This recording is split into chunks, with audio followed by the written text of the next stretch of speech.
बहुत सारी अलग अलग, चाहे विश्व हिंदू परिषद है या बजरंग दल है और अलग अलग संस्थाएं हैं, छोटे छोटे सत्संग है, आश्रम है, वो अपने अपने तरीके से, मठपंथ भी है, अपने अपने तरीके से आज की तारीख में सनातन धर्म की धारणाओं को पुनः प्रस्थापित करने के लिए प्रयत्न कर रहे हैं।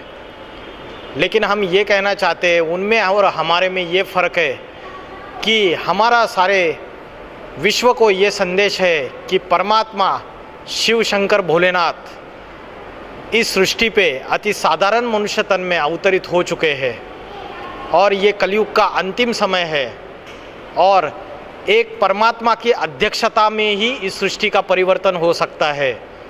कोई संत महात्मा, कोई धर्मपिता इस सृष्टि का परिवर्तन नहीं कर सकता, जिसके लिए श्रीमद् भगवद गीता में श्लोक आया है, मयाध्यक्षेन प्रकृति सूयते सचराचरम हेतु नानेन कौन्तेय जगत विपरिवर्तते।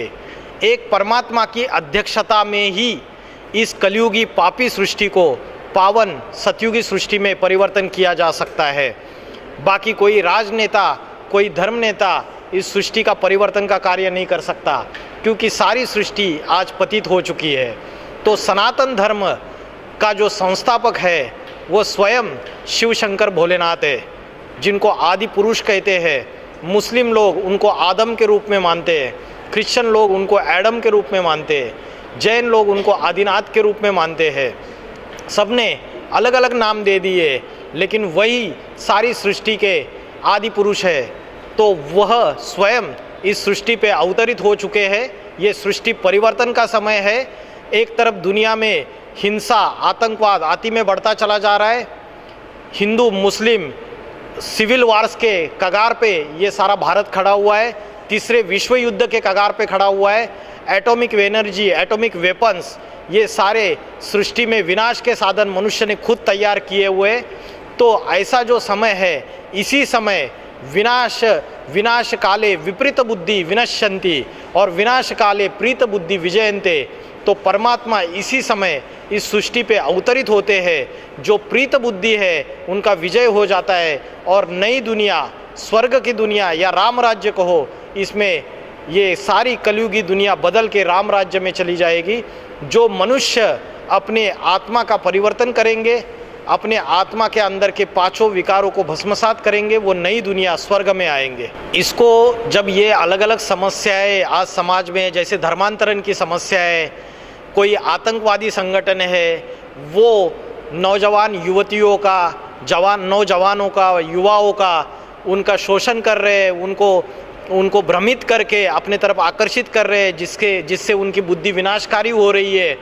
ये सारों का मूल जड़ अगर देखेंगे, बीज देखेंगे, तो उसका मुख्य जड़ ये है, बीज ये है कि हम सनातन धर्म की धारणाओं को भूल चुके हैं।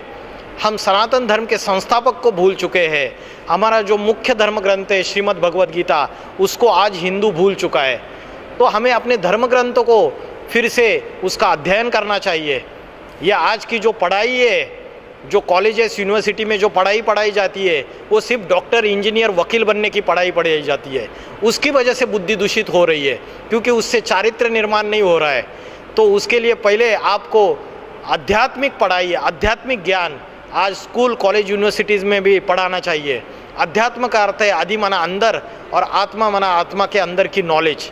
तो जब आध्यात्मिकता में हम फिर से जाएंगे, तो ये जो बाकी की जितनी भी समस्या है, चाहे जितना भी क्राइम है, धर्मांतरण है, हिंदू मुस्लिम आपस के झगड़े, ये सारे कम होते जाएंगे।